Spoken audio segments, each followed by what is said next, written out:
मारता है 6 बार उस पत्थर को उठाता है, मारता है, पत्थर को उठाता है, मारता है और तसल्ली करता है कि उसने मार दिया उसको।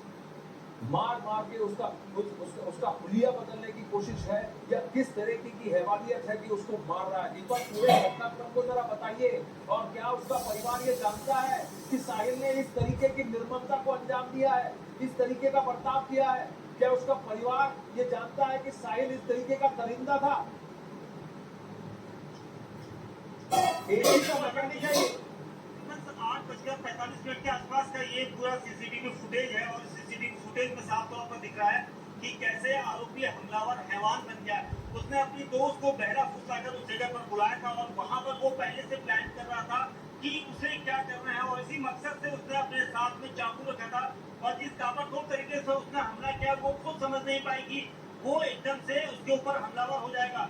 इतना ही नहीं, एक राक्षस के तौर पर उसने इस वक्त तरह हमला किया है कि जब वो अपना जिंदगी में जब वो झूल रही थी उस वक्त उसने पत्थर से भी उसके सिर को कुचल दिया ताकि कुछ सबूत न बचे। ये एक हैवानियत यहाँ पर इस आरोपी लड़के साहिल की तरफ से देखी जा रही है और यहाँ पुलिस की तरफ से फिलहाल पुलिस कह रहा है कि इस पूरे मामले में टीमें लगाई गई, लेकिन अभी तक कोई लड़के या लड़के की कोई पहचान नहीं हो पाई क्योंकि वो कहाँ गया, किसके साथ रहा रात भर, क्या अपने घर गया था। इस पूरे मामले में दिल्ली पुलिस कह रहा है कि वो अपनी तरफ से जांच कर रही है। आरोपी लड़के के जो पिता और पूरी फैमिली है उनसे पुलिस पूछताछ कर रही है।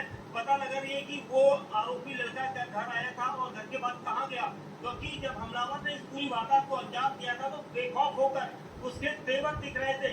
सीसीटीवी कैमरा फुटेज में बिल्कुल लहराते वो दोबारा घूमा है कि क्या उसकी जांच चलेगी या नहीं चलेगी। उसके बाद फिर वो उसने हमला किया और इसी वजह से पूरी वारदात को वो अंजाम दे सका। पहले से उसने प्लानिंग करी थी, क्या इस प्लानिंग में कोई और लोग भी उसके हिस्सेदार थे, इसके बारे में पुलिस फिलहाल पता लगाएगी। लेकिन पहले ये पता लगाया जाना जरूरी है कि आरोपी हमलावर साहिल कहाँ है, क्योंकि साहिल वो लड़का है जिसने पहले इस लड़की को क्या दोस्ती में बहलाया था, जब उस नाबालिग को पहला फुसलाकर उसने अपने साथ दोस्ती रचाई थी और उसके बाद उसको इस कदर उसकी जान ली और उसके बाद वो फरार हो गया। फिलहाल पुलिस का कहना है कि इस पूरे मामले में जांच कर रहे हैं आनंद और अभी तक क्योंकि लगभग 20 घंटे बीत चुके हैं और इस पूरी वारदात के बाद अभी भी कुछ ऐसा खुलासा नहीं हुआ। सबसे बड़ी बात है दीपक, इन सबको जो चश्मदीद थे, जो तमाशबीन थे, जो देख रहे थे कि वो पत्थर से मार रहा है, जो चाकू से घोप रहा है और फिर वहीं खड़े रहे या चुपचाप वहां से निकल के उनसे पूछने की आवश्यकता है। एक एक को गिन के सबकी तस्वीरें, सबके चेहरे दिख रहे हैं, एक एक को पकड़ के पूछने की जरूरत है। अगर तुम होते तो तुमको क्या, तुम चाहते कि सब लोग तमाशा देखते और जैसे कोई तुमको चाकू घोप रहा है? अगर ये तुम्हारी बहन होती, तुम्हारे घर का कोई होता, तुम्हारा परिचित होता, तुम चाहते कि इस तरह के क्राइम को अंजाम देते हैं। अफसोस की बात यह है उसके बाद ईंट मार कर उसकी हत्या कर दी गई। कितना बेरहमी से उसको मारा गया, ये सारा का सारा सीसीटीवी वीडियो फुटेज में कैप्चर हुआ है। और उस वीडियो में ये भी दिख रहा है कि जब वो लड़की चीख रही है, चिल्ला रही है, तो कई सारे आदमी और महिलाएं सड़क के पास से गुजर रहे हैं और कोई पलट के भी नहीं देख रहा। तो दिल्ली एक बहुत ही ज्यादा असुरक्षित जगह है महिलाओं के लिए और बच्चियों के लिए, और साथ में दिल्ली बहुत असंवेदनशील भी हो गई है। ये क्यों हो रहा है? मैं ये मानती हूँ कि आज दिल्ली में किसी को डर नहीं लगता। लोगों को लगता है कि वो किसी भी महिला के खिलाफ, किसी भी बच्ची के खिलाफ कुछ भी कर देंगे, घिनौना से घिनौना अपराध कर देंगे और कानून व्यवस्था और दिल्ली पुलिस उनका कुछ नहीं बिगाड़ पाएगी। इसको बदलने की जरूरत है। मेरी केंद्र सरकार से अपील है, तुरंत एक हाई लेवल कमेटी की मीटिंग बुलाए जिसमें देश के होम मिनिस्टर हो, क्योंकि दिल्ली पुलिस सीधे सीधे उन्हें रिपोर्ट करती है। एलजी साहब हो, मुख्यमंत्री हो, दिल्ली पुलिस कमिश्नर हो और दिल्ली महिला आयोग की अध्यक्ष हो। हर दिन दिल्ली महिला आयोग के पास कम से कम 6 रेप केसेस आ रहे हैं। लड़कियों को बुरी तरीके से मारा जा रहा है और ये कब तक चलता रहेगा? अगर अब कुछ नहीं करा गया तो लड़कियां ऐसे ही मरती रहेंगी।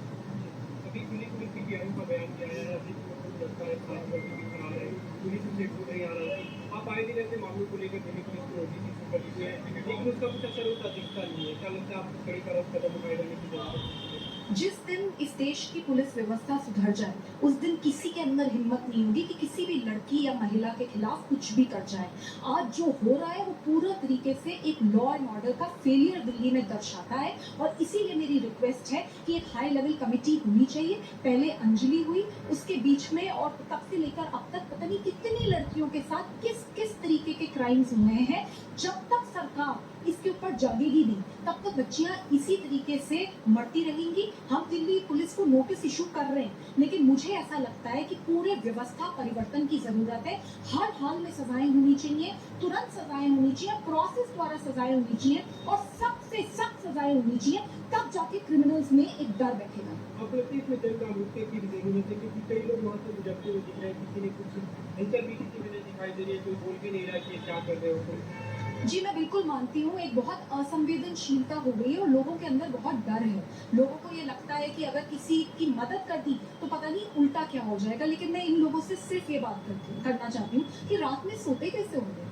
उस लड़की की इतनी चीखें जब सुनाई दी और आपने पलट के भी नहीं देखा, आपने उसकी मदद करने की कोई कोशिश नहीं करी और घर जाके सो गए, तो ऐसी जिंदगी का भी क्या फायदा।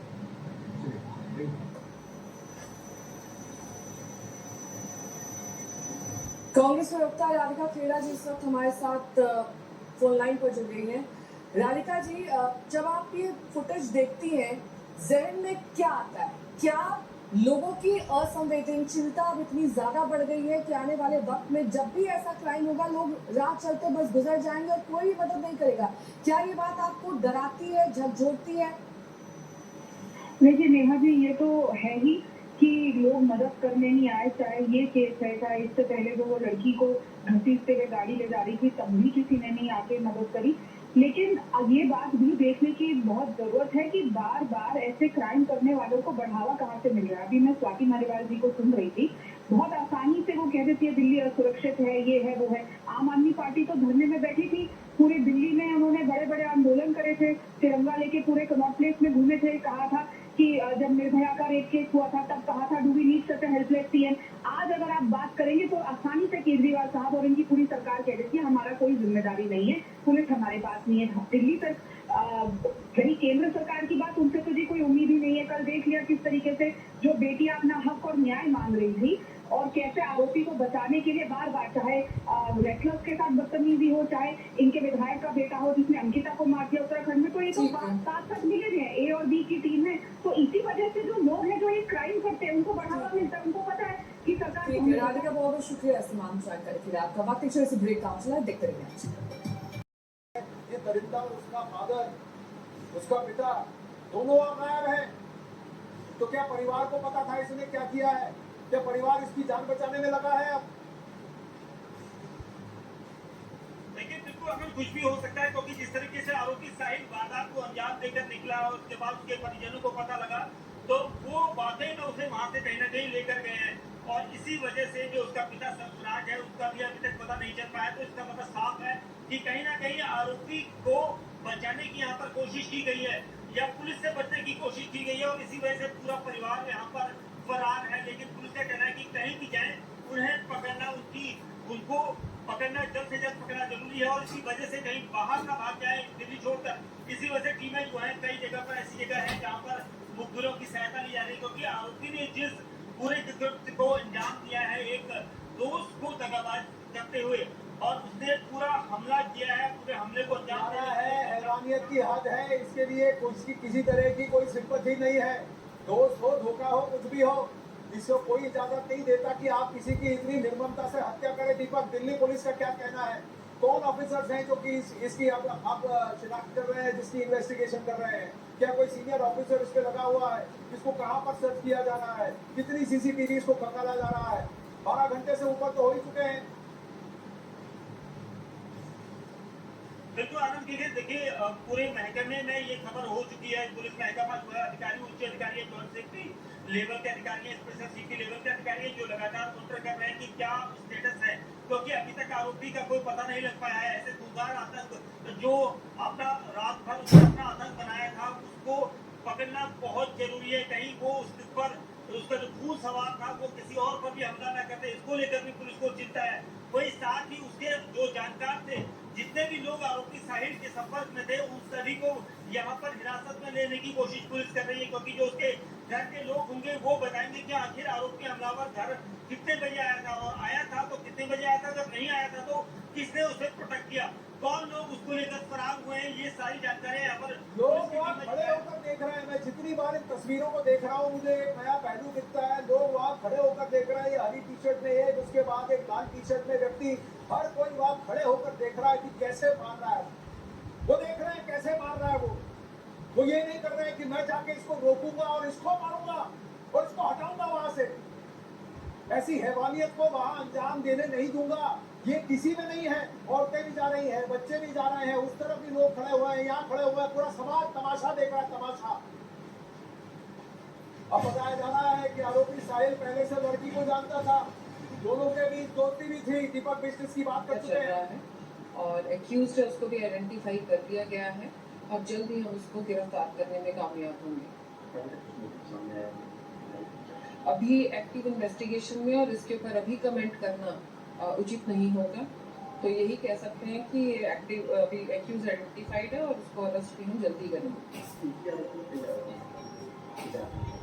अगेन मैं इस पर कमेंट नहीं करना चाहूँगी क्योंकि इन्वेस्टिगेशन अभी चल रहा है, अभी प्रिलिमिनरी स्टेज पर है, कुछ ही घंटे हुए हैं, तो इसके ऊपर कमेंट नहीं करना चाहूँगी। ये कहना चाहूँगी कि केस हमारे संज्ञान में है, इसके ऊपर इन्वेस्टिगेशन चल रही है और सारी कोशिशें की जा रही हैं। एक्यूज आइडेंटिफाइड हैं, अब जल्दी शीघ्र उसको अरेस्ट कर दिया जाए। तलवा की आरोप दिल्ली पुलिस गैरी एक्यूज आइडेंटिफाइड की तलाश जारी है। 12 घंटे से ऊपर हो चुके हैं, 16 घंटे से ऊपर हो चुके हैं, लेकिन पता नहीं है कहाँ भागा है। सीना तान के भागा है, सीना तान के सबके सामने चल के भागा है ये, और वो कृत्य करके 20 बार चाकू घोंपकर 6 बार पत्थर से उसका सर फोड़कर उसका हुलिया पूरी तरह से खराब कर और ये तसल्ली कर कि वो मर चुकी है, वो सीना तान के वहां से चला गया। और दिल्ली पुलिस कहती है हमने शिनाख्त कर लिया, हमने पहचान कर ली कि कौन कहाँ है। 20 घंटे हो रहे हैं पर हम पता जरूर कर लेंगे, तब कीजिएगा। और क्या कीजिएगा, क्या कीजिएगा ऐसे हैवान का और उसके पिता का जो वो भी फरार है? क्या कीजिएगा इस समाज का जो पंगु है, जो तमाशबीन है? अब बताया जा रहा है कि आरोपी साहिल पहले से लड़की को जानता था, दोनों के बीच दोस्ती थी, दोनों के बीच किसी बात को लेकर झगड़ा हुआ, और जब लड़की अपने एक दोस्त के बेटे के बर्थडे पार्टी में जा रही थी तब आरोपी साहिल ने उस पर हमला कर दिया। हमले के बाद आरोपी साहिल फरार है, तलाश दिल्ली पुलिस शुरू कर चुकी है। लेकिन दीपक बिष्ट इस वक्त हमारे साथ है। दीपक, पहले से जान पहचान थी, आपने बताया वो किसी के पार्टी में जा रही थी, आपका कहना है कि साहिल उसे पहला फुसला कर वहां मिला, इस इरादे से मिला कि अगर वो मानी तो ठीक, नहीं मानी तो जान लेकर रहूंगा, तसल्ली कर रहूंगा कि वो अब जिंदा ना रहे इस पल के आगे, और सीना तान के वहां से निकल जाऊंगा। क्या दिल्ली में अब क्या ये खुली छूट है हैवानों को? दिल्ली में खुली छूट है हैवानों को कि मार के सीना तान के निकल जाएंगे?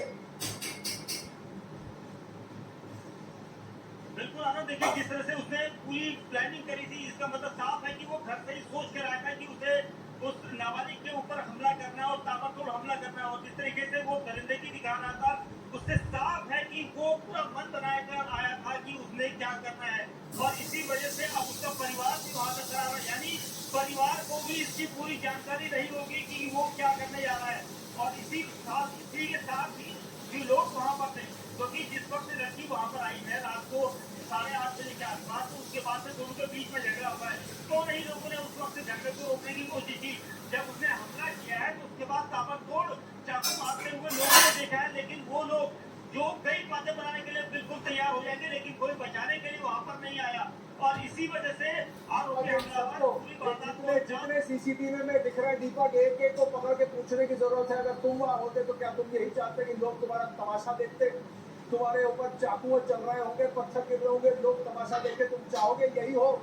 तुम्हारे जान पहचान का कोई हो, तुम्हारा परिचित हो, तुम्हारे घर की बेटी हो, बहू हो, तुम चाहोगे यही हो? तुम चाहोगे समाज यही करे जो तुमने किया है? तुम्हारी आत्मा तुम्हें नहीं कोसती कि तुमने एक नाबालिग, एक निर्दोष, एक निहत्थी लड़की को मरने दिया और देखते रहे तमाशा? ये प्रश्न सबसे पूछने की आवश्यकता है और उस परिवार से पूछने की आवश्यकता है कि तुमने कैसे हैवान को अपने घर में पनपते हुए देख लिया और उसको पनाह कैसे दे रहे हो? क्यों भाग रहे हो उसके साथ? क्यों रक्षा कर रहे हो उसकी? क्यों उसको पुलिस के हवाले नहीं कर रहे? बहुत बड़ा प्रश्न है।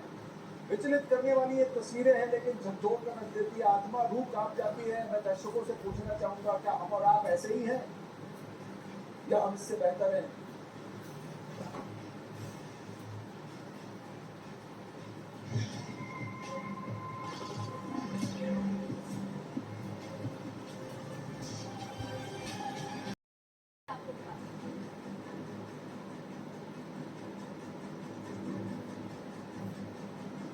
बाबा बागेश्वर यानी पंडित धीरेन्द्र शास्त्री 10 दिन तक गुजरात के अलग अलग शहरों में अपना दिव्य दरबार लगा रहे हैं, जिसकी शुरुआत सूरत से हुई थी। अब दरबार अहमदाबाद की जमीन पर लगेगा और अंत वडोदरा में होगा। सूरत की सभा के 2 दिन बाबा बागेश्वर ने हिंदू राष्ट्र की मांग उठाई, हिंदुओं से एक होने का वचन लिया, लव जिहाद से बचने की हिदायत दी और पाकिस्तान में भी भगवा ध्वज फहराने का दावा किया। बाबा बागेश्वर की इन मांग पर तालियां भी बजी, जयकारे भी लगे और विवाद के सुर भी बुलंद हुए। धीरेन्द्र शास्त्री के हिंदू राष्ट्र की मांग पर देश 2 धड़ों में बढ़ता दिखा। एक वो जो उनके समर्थन में हाथ उठाए थे और दूसरे वो जो इसे हिंदुस्तान की संस्कृति के खिलाफ बता रहे थे।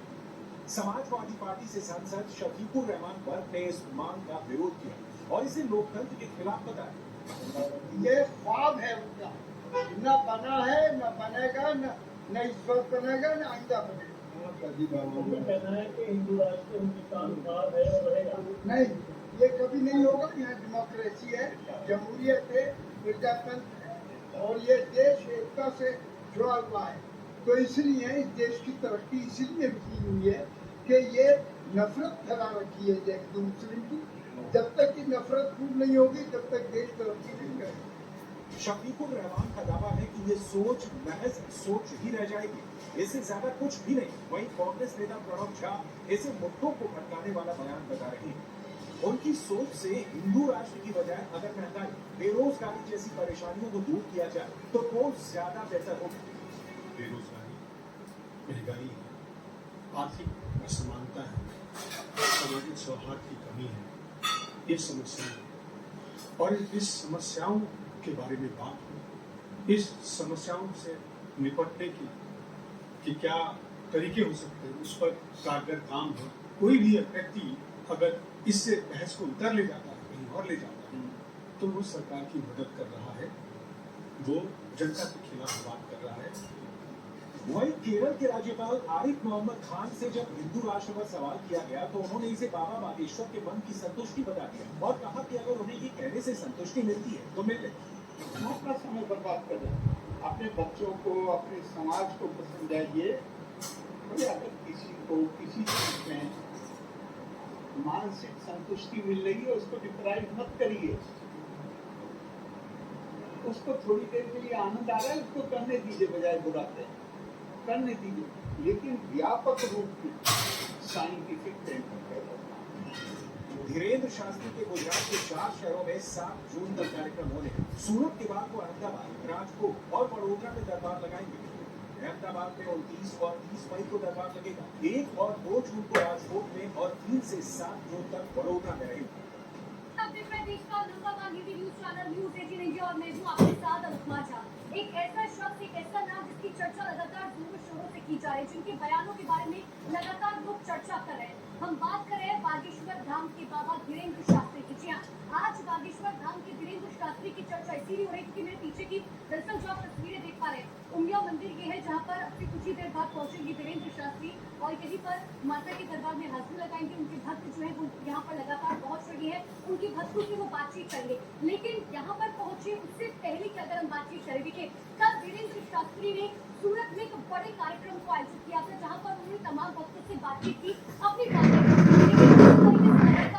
शास्त्री की तरफ से मांग की जा रही है। जिस तरीके से कल उन्होंने मन से सीधे तौर पर लव जिहाद से बचने की हिदायत दी, जिस तरीके से उन्होंने कहा कि सनातन धर्म को एक होना होगा अगर हिंदू राष्ट्र बनाना है। दूसरी तरफ सूरत के बाद उनका अहमदाबाद में कार्यक्रम है जिसको लेकर तैयारियां जोरों शोरों से चल रही है, तैयारियां मुकम्मल कर ली गई है। आखिर कल सूरत के कार्यक्रम में क्या कुछ बड़ी बातें धीरेन्द्र शास्त्री की तरफ से कही गई, एक रिपोर्ट के जरिए आपको दिखाते हैं।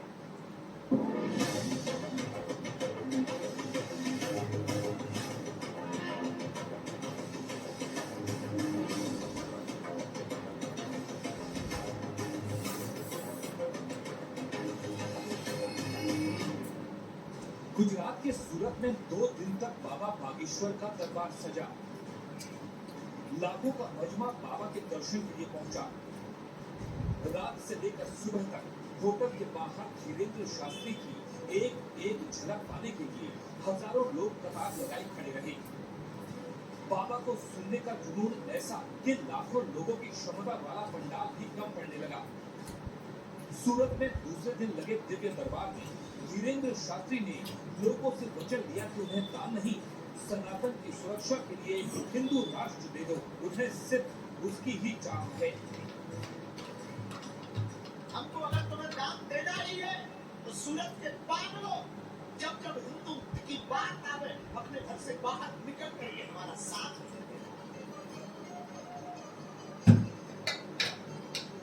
हमारे मन में एक ही कल्पना दिन रात है, कहला तो श्री हनुमान जी रहे, मन में एक ही कल्पना है, बस हमारा सनातन सुरक्षित और संरक्षित हो जाए, इसके बाद भले ही प्राण निकल जाए तो कोई दिक्कत नहीं। इस सभा में धीरेन्द्र शास्त्री ने अपने हिंदू राष्ट्र की मांग को ही नहीं दोहराया, बल्कि इस वजह को भी साफ किया कि आखिर सनातन को हिंदू राष्ट्र की जरूरत क्यों है, क्यों भारत को हिंदू राष्ट्र चाहिए।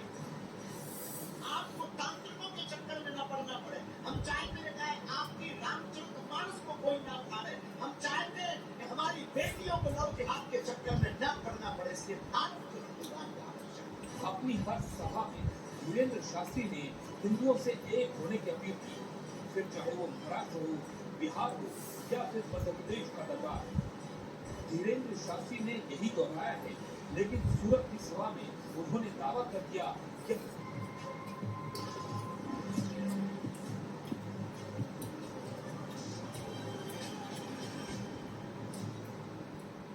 अखाड़ा में आपका एक बार फिर से स्वागत है। दिल्ली के शाहबाद डेयरी में नाबालिग की हत्या के बाद कई सारे सवाल खड़े हो गए हैं, क्योंकि जो तस्वीरें सामने आई हैं वो डराने वाली हैं, हैवानियत की हद को दर्शाती हैं।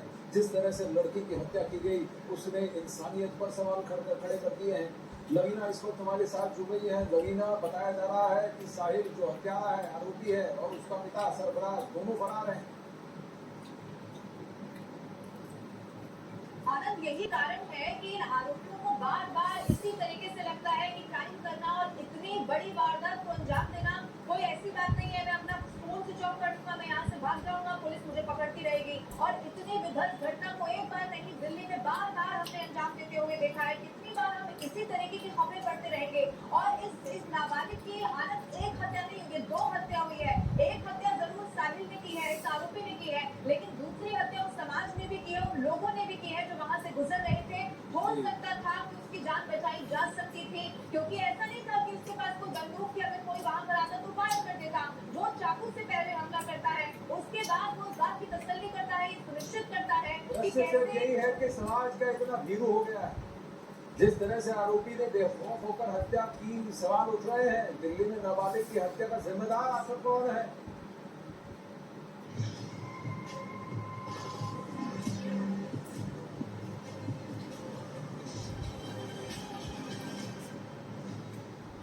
एक हो चुका है। नजारा आप देख रहे हैं सनातन धर्म के लिए हमें ऐसा लग रहा, अब तक हम कहते थे कि हिंदुओं एक हो जाओ, लेकिन अब सूरत में लग रहा है कि हिंदू एक होकर के बैठ। क्या जात, क्या पाप, क्या अमीर, क्या गरीब, धन्य है आपकी श्रद्धा।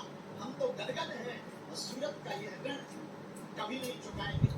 बाबा बागेश्वर के महंत धीरेन्द्र शास्त्री ने कहा कि जिस दिन भारत में हिंदू माथे पर तिलक लगाकर सड़क पर निकलेगा, उसी दिन भारत पूरी तरह से सनातन वाला राष्ट्र हो जाएगा। सूरत के लोगों से उन्होंने एक होने का भी वचन दिया। सूरत के पागलों को मैं हनुमान जी के बल इसलिए बता रहे हैं कि जब तुम्हारे इष्ट हनुमान में इतना बल है तो तुम हिंदू एक हो जाओ, पूरी दुनिया तुम्हारे सामने नाच करे।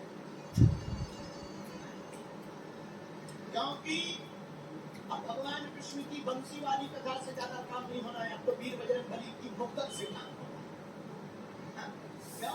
अब तो मुक्तर का काम है, भारत में रहना होगा तो सीताराम करना होगा। सूरत में आयोजित बाबा बागेश्वर के कार्यक्रम में हजारों की भीड़ उमड़ी। न्यूज 18 इंडिया से खास बातचीत में धीरेन्द्र शास्त्री ने दावा किया कि भारत हिंदू राष्ट्र हो चुका है और अब पाकिस्तान भी हिंदू राष्ट्र बनेगा।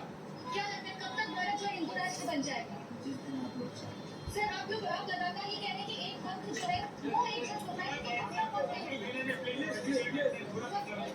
सूरत के बाद अब बाबा बागेश्वर का दरबार अहमदाबाद में सजने वाला है, जहां दरबार की तैयारियां जारी हैं। तो बाबा बागेश्वर को आप सुन रहे थे, लेकिन बाबा बागेश्वर की तरफ से जिस तरीके से हिंदू राष्ट्र की मांग लगातार की जा रही है, उसको लेकर विवाद पूरी तरीके से छिड़ गया है। कोई इसे लोकतंत्र के खिलाफ बता रहा है, तो कोई इसे भारतीय संस्कृति के खिलाफ बता रहा है।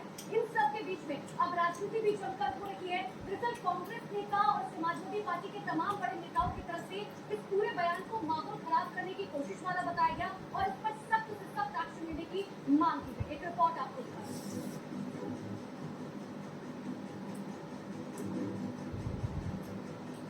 बाबा बागेश्वर यानी पंडित धीरेन्द्र शास्त्री 10 दिन तक गुजरात के अलग अलग शहरों में अपना दिव्य दरबार लगा रहे हैं, जिसकी शुरुआत सूरत से हुई थी। अब दरबार अहमदाबाद की जमीन पर लगेगा और अंत वडोदरा में होगा। सूरत की सभा के 2 दिन बाबा बागेश्वर ने हिंदू राष्ट्र की मांग उठाई, हिंदुओं से एक होने का वचन लिया, लव जिहाद से बचने की हिदायत दी और पाकिस्तान में भी भगवा ध्वज फहराने का दावा किया। बाबा बागेश्वर की इन मांग पर तालियां भी बजी, जयकारे भी लगे। करना था उस लिहाज से गई थी और वहां से लौट गई थी। इमीडिएटली कई टीम बना दी गई है डिस्ट्रिक्ट की। उसके बारे में पूरा इंफॉर्मेशन हम लोगों के पास है और बहुत जल्दी ही उसको हम पकड़ेंगे ही नहीं। साथ में इस तरह के जो साक्ष्य जो हैं वो इफेक्टिव साक्ष्य इकट्ठे करके इस बात को इंश्योर करेंगे कि कड़ी से कड़ी सजा इस अभियुक्त को मिले, क्योंकि जिस तरह के एक दुर्दांत तरीके से जो नृशंस हत्या जिस तरह से की है उसने, उसके लिए उसको कड़ी से कड़ी सजा दिलाने का काम और वो एफर्ट पुलिस की तरफ से होगा। सर, ये आरोपी जो है साहिल, इसका पूरा नाम क्या है, इसका बैकग्राउंड क्या है, क्या करता है ये, और लड़की से कैसे मिला सर, ये प्लानिंग कैसे की? एक शख्स भी वहाँ पे नजर आ रहा है जो बीच बचाव कर रहा है, क्या वो भी कॉन्स्पिरेसी में था इंटरव्यू? देखिए, ये सब बड़ा प्रीमेच्योर होगा इस सब बातों पे कोई कमेंट करना। जो एट फर्स्ट इंस्टेंस जो पता लगा है, तकरीबन 21 साल उम्र है इस एक्यूज्ड की, और ये कोई एसी या फ्रिज रिपेयर के काम में रहता है ये, और इस बच्ची से इसकी जान पहचान पहले थी। तो अब तक का जो ये क्रिप्टिक इन्फॉर्मेशन है वो ये हम लोगों के पास है, और बहुत जल्दी ही हम पकड़ेंगे और बहुत जल्दी ही बेस्ट एविडेंसेस कलेक्ट करके कड़ी से कड़ी सजा दिलाने की दिल्ली पुलिस की कवायद और मुहिम शुरू हो जाएगी। सुनने में यह भी आ रहा है कि सर जो फादर है सर उसका भी रोल है, शायद वो भी एब्सकॉन्डिंग, क्या परिवार के कोई हमने उन लोगों से हम बातचीत में हैं और हम लोग इकट्ठे काम कर रहे हैं। सर, सीसीटीवी आपने भी देखा है सर कि 20 बार चाकू मार रहा है, फिर 4 बार पत्थर मार रहा है लड़की के ऊपर, बहुत सारे लोग तमाशबीन बने हुए हैं, कोई चाहता है। अभी देखिए, अभी बड़ा फोकस इन्वेस्टिगेशन का रोल है कि सबसे पहले एक्यूज को पकड़ा जाए और उसे कानून के अंदर कुछ लीड मिली है सर लड़की को? हाँ, लीड्स हैं, पुलिस के पास लीड्स हैं, कई टीम बनी हुई है और इलाके में भी शांति व्यवस्था कायम करने का जो पुलिस का एफर्ट होता है वो भी है, और जल्दी ही हम पकड़ेंगे। शुक्रिया। तो ये थे दीपेंद्र पाठक, इस तरह सीपी लोनवर बता रहे हैं कि किस तरह से ये इस लड़की के हत्याकांड को अंजाम दिया गया है। आरोपी साहिल जो है उसकी तलाश में दिल्ली पुलिस की कई टीमें गठित कर दी गई हैं। सीसीटीवी फुटेज के आधार पर उसकी तलाश की जा रही है।